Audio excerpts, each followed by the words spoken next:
En 1984 yo tenía apenas 8 años. Estudiaba en un colegio de la ciudad católico, solamente tenía compañeras mujeres y no me enteraba de nada de lo que pasaba afuera. Tenía una madre muy protectora que me quiere mucho hasta el día de hoy y un padre también muy generoso y muy cariñoso conmigo. Recuerdo haber estado en una sala de clases, en la clase de inglés, y jugar con mis compañeras en clase. Siempre nos llamaba la atención porque éramos un poco desordenadas, yo era muy distraída y entonces la Miss se enojaba mucho de esto. Pero solamente echaba a una de nosotras. Éramos 3 niñas, las 3 de Arica, pero a la que echaba era una compañera muy amiga que tenía los 2 apellidos Aymara, le llamaremos María, y era la que tenía que irse de la sala de clases. Cada vez que conversábamos, sacábamos algún dulce o ella se reía porque tenía una sonrisa muy bonita, muy fácil, muy grande y entonces era muy notorio que estaba riéndose. A María la echaban de todas las clases de inglés. La profesora se enojaba y le decía, María, retírate. María, otra vez. María, a ti te cuesta mucho el inglés. Con el tiempo María dejó de ir a la clase de inglés. Teníamos apenas 8 años.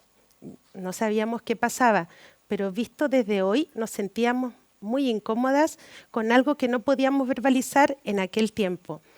Año 84, plena dictadura, un colegio católico. Con el tiempo, María se iba a la biblioteca del colegio y no sabíamos, tampoco nos atrevíamos a preguntar qué había pasado con ella. A fin de año, María se fue de la escuela, se cambió a un liceo con número, a un liceo que quedaba en el centro de la ciudad y le fue muy bien. Un día nos enteramos que María era feliz en ese liceo, que María era la mejor alumna, que había terminado el año con una nota 7. Entonces la pregunta hoy en día es, ¿existe la opción de tener dificultades solamente para aprender inglés? ¿O realmente esa profesora era una señora racista que la discriminaba por ser aymara? Si bien yo no era María, era su amiga y era morena como ella.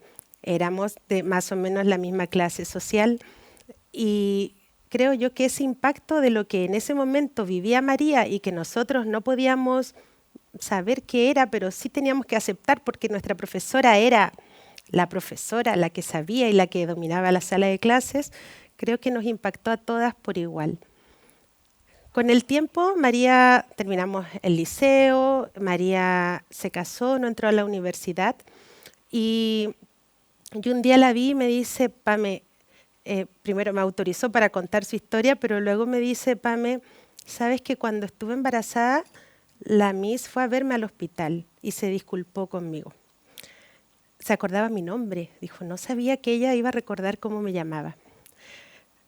Me pareció bueno, pero la pregunta aquí es, ¿cuántas experiencias tenemos nosotros en nuestras vidas que puedan facilitar o no el desarrollo de una carrera académica en un país como el nuestro, en el que si no estudiamos se nos hace muy difícil el camino?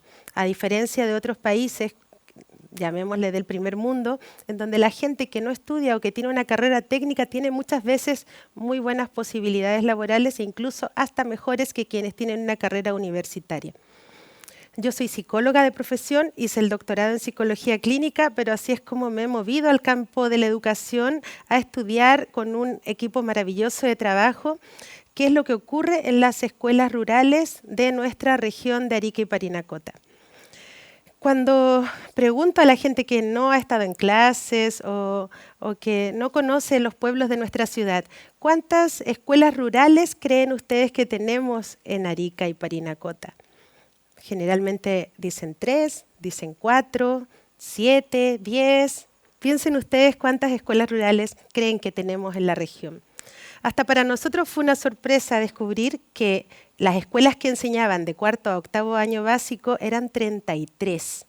Algunas tienen un estudiante, otras 800 como una que hay por aquí, que tiene quizás muchos más, y son tan diversas como fascinantes. Conocer cada una de estas escuelas es un privilegio, es rescatar esa flor para cultivar en el desierto, es fascinante y es algo que hacemos nosotros con todo el corazón. Si no se hace investigación con personas vulnerables, con personas pobres, con los niños que asisten a estas escuelas, si no se hace esta investigación con el corazón, mejor no hacerla, porque significaría una pérdida enorme de trabajo, de recursos e incluso hasta podría violentar a estas comunidades que para nosotros representan las riquezas que tenemos en nuestro desierto. Cuando hablaba Roselena de investigación cualitativa recién, creo que eso es algo que marca también un sello en el trabajo que nosotros hacemos. Hacemos investigación desde el corazón, pero también representando las voces de las personas que investigamos, que son personas que no tienen voz, son personas a quienes nadie le va a ir a preguntar cómo es la educación o cómo es que aprende de su profesor o qué es lo que hace ese profesor para que esa persona aprenda.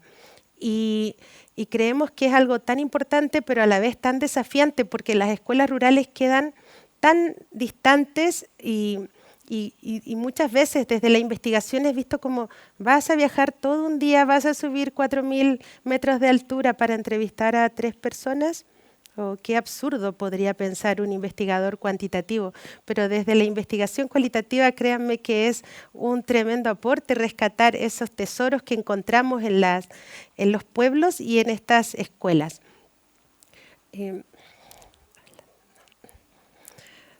Entonces, por eso he llamado a esta presentación Transitando las diversidades culturales de las escuelas rurales de la región de Arica y Parinacota. Otra pregunta es, ¿quién creen ustedes que ha recibido la mejor puntuación, por ejemplo, en pruebas estandarizadas como el CIMSE? ¿Serán los colegios privados de la ciudad que son tan costosos? No, año tras año. Es una escuela rural que se llama Carlos Condel, de la ASA, que se encuentra en Utah, al que asisten estudiantes hijos de padres agricultores migrantes provenientes principalmente de Perú y de Bolivia. Alguien alguna vez dijo, seguro que seleccionan muy bien a sus estudiantes. No, al contrario, son niños pobres que llegan a la zona donde se encuentra el valle y la escuela tiene todo un trabajo y un compromiso por conseguir que estos niños tengan excelencia académica. Entonces, cuando nosotros hemos llegado a estudiar la educación rural, ¿en qué nos hemos basado? En que creemos que todo es posible con calidad, pero esa calidad tiene que ver con un compromiso, tiene que ver con el respeto de los profesores hacia la equidad, tiene que ver con el respeto hacia nuestras propias diversidades culturales. Cuando hablamos de estudiantes en estas escuelas rurales, ¿en qué pensamos de acuerdo al trabajo que hemos realizado desde el año 2016 en las escuelas? En un principio comparando escuelas públicas de la ciudad con escuelas rurales de nuestros valles, en que en las escuelas rurales los niños quieren aprender. Los niños asisten a clases, los niños y las niñas saben que la educación es la única herramienta que tienen para para desafiar esas vidas familiares que están marcadas por la precariedad de la migración familiar.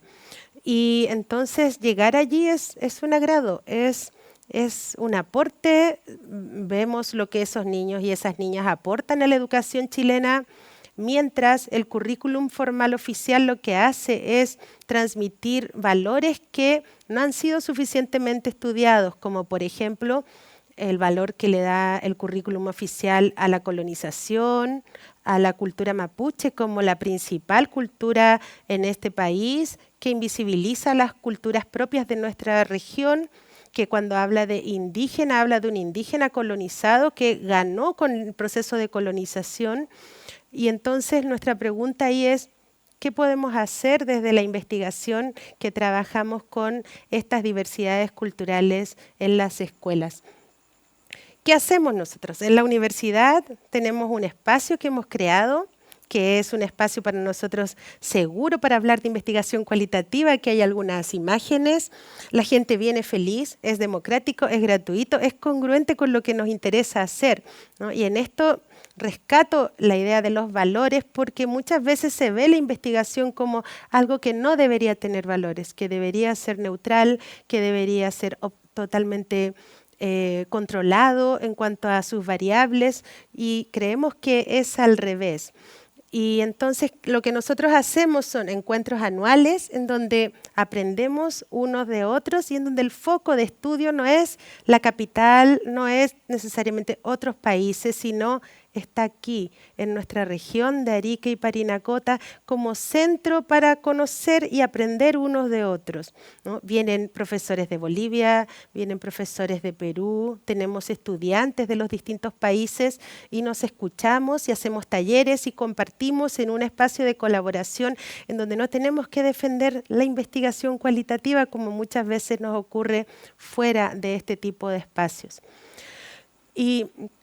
Y bueno, por otro lado, es un evento que, aquí hay fotos del último tiempo, que se ha mantenido en la Universidad de Tarapacá por 8 años, que se ha realizado de manera ininterrumpida para que por lo menos se entienda que son espacios que se dan entre el grupo de colaboradores, pero que muchas veces significa hasta gastos personales, pero donde la gente quiere venir cada año. ¿Por qué nos interesó estudiar la infancia en el contexto escolar? Porque creemos que ahí está todo, ¿no? Si un niño o una niña tiene buenas experiencias en la escuela, lo más probable es que su trayectoria educativa sea positiva.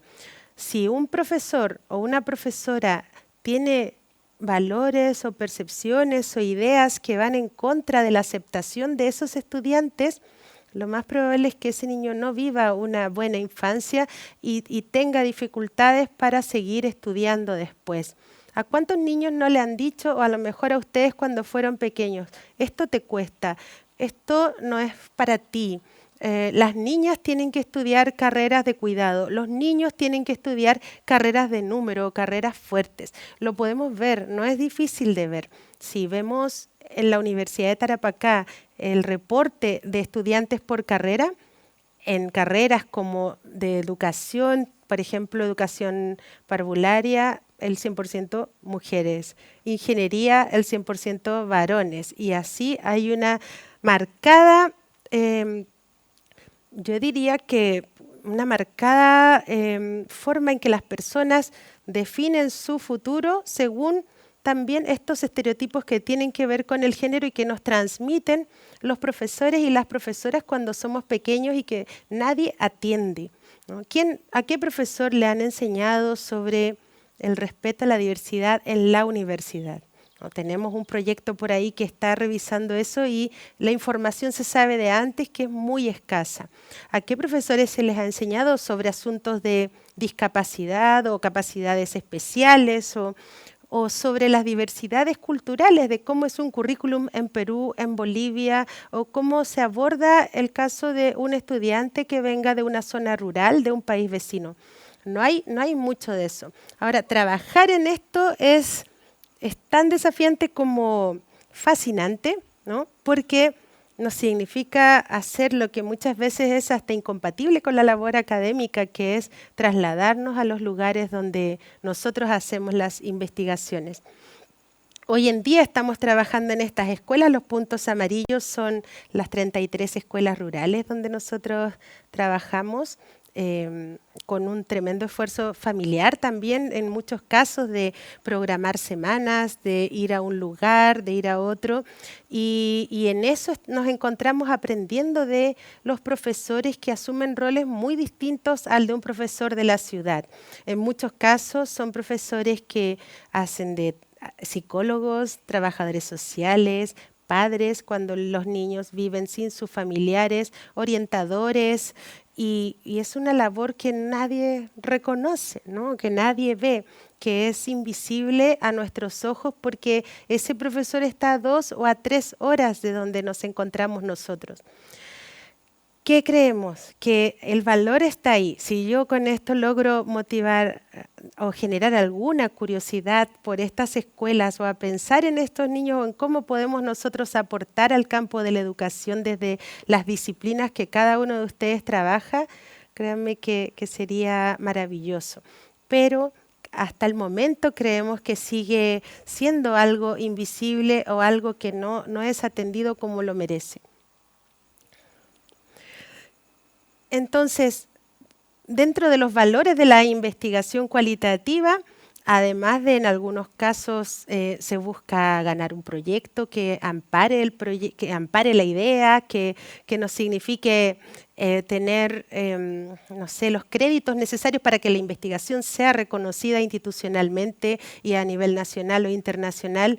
Pero además de eso, en la investigación cualitativa, al menos en nuestro equipo de trabajo, hay otros valores que son tan importantes como la publicación de un artículo y que tienen que ver, por ejemplo, con este pequeño texto en el que entregamos a las autoridades recomendaciones sobre lo que los mismos profesores, estudiantes y padres nos comentan acerca de cómo mejorar esa educación. Algo que a lo mejor no tiene tanto valor dentro de una escala de puntuación del trabajo académico, pero que sin embargo tiene un tremendo valor para transmitir información que hemos sistematizado y dar voz a esas personas que no la tienen en la educación rural. Entonces, creemos que cuando trabajamos en proyectos con personas o los niños con quienes nos encontramos trabajando, el rol de nosotros como académicos, como jóvenes, como formadores también de los estudiantes, como dentro de este entorno y de nuestra Universidad de Tarapacá, es más allá que solamente publicar o hacer alguna charla, sino muy por el contrario, hacer cosas como transmitir, representar las voces de los participantes y hacer un tipo de transferencia en investigación que pueda tener algún impacto en la vida de las personas que investigamos. No es fácil. Y es casi dar una vuelta enorme que muchas veces no es ni siquiera muy reconocida en cuanto al trabajo que significa, ¿no? Escribir en un lenguaje para todo el mundo es algo difícil. Más fácil es escribir en un formato paper, pero creemos que es una apuesta que da coherencia a lo que creemos, a lo que pensamos y a lo que hacemos en este trabajo. Investigar solo para publicar en revistas académicas en inglés, por ejemplo, puede servir para la comunidad académica, puede servir para los créditos institucionales, pero no va a llegar a ese profesor, a esa autoridad que muchas veces sí nos pide este tipo de trabajos. En todo esto creemos nosotros que lo que no se ve nos inspira a trabajar desde el corazón y creo que la educación rural en nuestro país tiene mucha sabiduría que no necesariamente hemos incorporado aún a la educación, pero que sería bueno incorporarla antes de que la perdamos, por ejemplo, en distintas unidades o como estamos trabajando hoy en día en un calendario agroecológico, rescatando las historias de los cuentos de los niños que representan una gran cantidad de valores. ¿Qué ha sido qué vemos nosotros como lo negativo? Que los valores tan importantes en nuestra vida no son atendidos en ninguna parte, ¿no? ¿Quién se preocupa de que ese profesor transmita el respeto a la diversidad? ¿Quién se preocupa de que esa profesora logre entender los cambios que tiene la infancia hoy en día o los jóvenes? No hay mucho de eso. Y una frase o a lo mejor un castigo en la sala de clase o un enojo puede marcar una gran diferencia en el desarrollo de la vida de un niño o una niña, o en positivo o bien en negativo, o bien en positivo en relación a otros niños. Cuando pienso en mi amiga María, pienso que en ese tiempo nadie hablaba de bullying, nadie hablaba de discriminación y si llegara a ocurrir o alguien pensaba en algo negativo era imposible decirlo por la sanción que se podía recibir. Y luego pienso en hoy en día y digo, ¿cuánto de ese temor todavía se mantiene para no decir que algo que se está haciendo no se debe hacer. ¿Cuánto temor aún existe de parte de los profesores o de los padres, perdón, que no se atreven a lo mejor a expresar a un profesor que lo que dijo a su hijo es negativo? ¿Y cuánto daño causa eso? ¿No? Creo que nuestro país no ha avanzado tanto en eso. Quizás hoy se han puesto más palabras para identificar qué es cada cosa, pero no necesariamente para parar este tipo de conductas que en el caso de mi amiga María sí creo yo que pararon su formación hasta la enseñanza media. Muchas gracias.